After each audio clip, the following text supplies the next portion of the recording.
Jual lah. 1 kilo RM20. Kalau you angkat ni 2, 1 kilo RM20.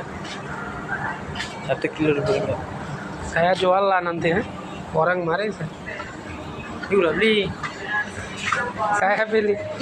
Saya kerja sini, saya beli. Dia kerja sini, dia beli. durian banyak চলতে हो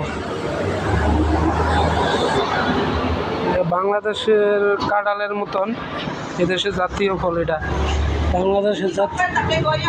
বাংলাদেশের জাতীয় ফল কাঁঠাল এদেশে Malaysia জাতীয় ফল দরিয়ান কাঁঠালের মতনই ভিতরে কোষ বড় বড় একটার ভিতরে 3টা 4টা 5টা হয়